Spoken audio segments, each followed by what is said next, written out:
Hello,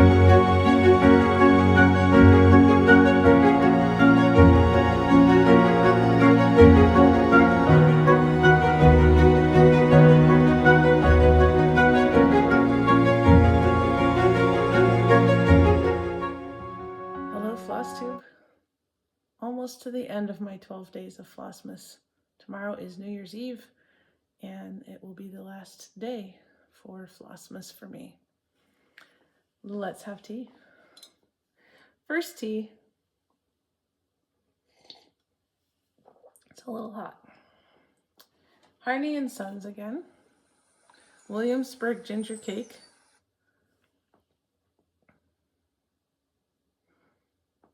We like gingerbread, ginger tea, ginger cake.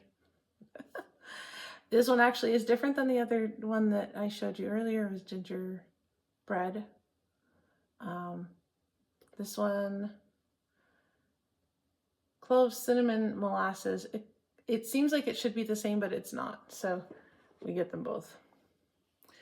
I probably like this one a little bit the best of the two, but I like all of them. It was actually sunny today, if very windy, so I'm wondering if we're going to get some rain. We'll see. That's a thing here in Arizona. Maybe everybody else doesn't want rain, but we like rain. Okay, let's see. I'm checking my list to see. Okay. The treat I have today, I will put a picture at the end of the video. I made pumpkin pie, and I know that doesn't sound whatever, but when I make pumpkin pie, I always use a cinnamon graham cracker crust, or in this case, I had the triple ginger cookies from Trader Joe's, and so triple ginger snaps from Trader Joe's, and I used those instead of graham crackers. So I've made a graham cracker crust for pumpkin pie ever since, before we were married even. So it's been a favorite, and we like it that way. And then there's my mom, who doesn't use any crust at all. She just makes it in a baking pan. So I guess everybody's got their own tastes. So tea and snacks. Book. All right. Now this is what's considered YA. This one is part of a series, and it's not the first book in a series, but it's about midwinter. Susan Cooper, The Dark is Rising. And yeah, it's the second book in the series. Oh, I bought this one in Bangkok. It has the Bangkok sticker on it, Kinokuniya. That was the bookstore. So this one basically follows a boy, I believe he's 11, I think.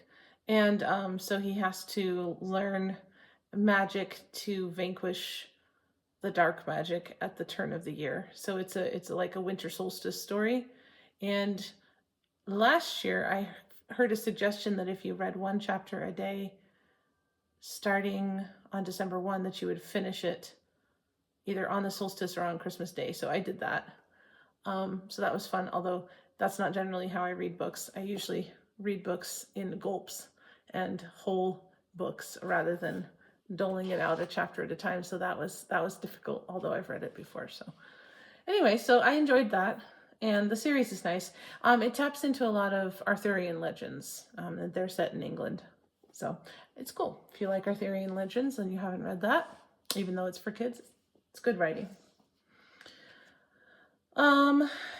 This CD, there you go, angle it a little better. It's trumpet, but it's very mellow trumpet. It isn't like blasting trumpet fanfare type thing, but it's trumpet being a soloist, and we really enjoy it. There's one in particular, I believe it's the 11th track.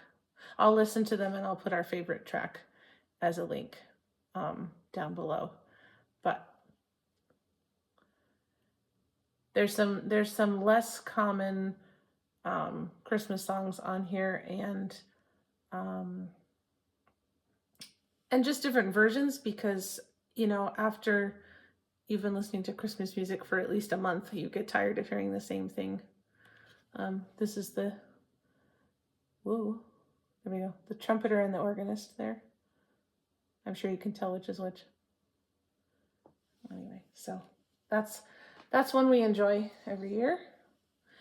The handmade ornament I have to show you. I'm sure you're wondering why I haven't shown you these before. It's pretty typical. Crocheted snowflakes. I have two. I was going to, this one has lost its starch. There we go. So at one point I thought when I grew up that I was going to have a tree with all white lights and made with only paper and crocheted snowflake ornaments. And you can see we have not done that, but you know, if someday we ever got a bigger house for any reason or a place for a second tree, sorry, that's my phone. Haven't had any phone calls all day today. And of course, now that I'm recording, I get a phone call. Anyway, so yeah, I don't know. If we ever get a second tree, I might do that. I mean, I have that quilled snowflake. I have some other more fragile things. But yeah. And then the last thing is a want to stitch. This is Tempting Tangles Gloria. This was a sal. If you follow me, normally this is by the same designer that did the Rookie Woods that I was stitching on in October.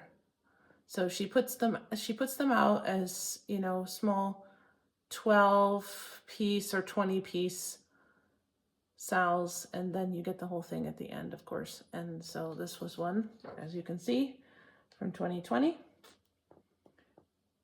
I love the old lettering, and I also love that it's really colorful, because a lot of times when you get this, it's black lettering. And I love how, I don't know if this will zoom in. Yeah. So like each letter has some stuff inside it. So it's like illuminated letters. It's really cool. And the little scene is cute too. So the scene kind of reminds me of Victoria's Sampler samplers. They have some ones like that too. Anyway, so that's what I have for you today. I will attach the picture of the pumpkin pies. Well, one pie and one shell. I ran out of evaporated milk, so that's probably my husband from the grocery store calling to say, what kind of milk again? He's very good, but he doesn't bake pies.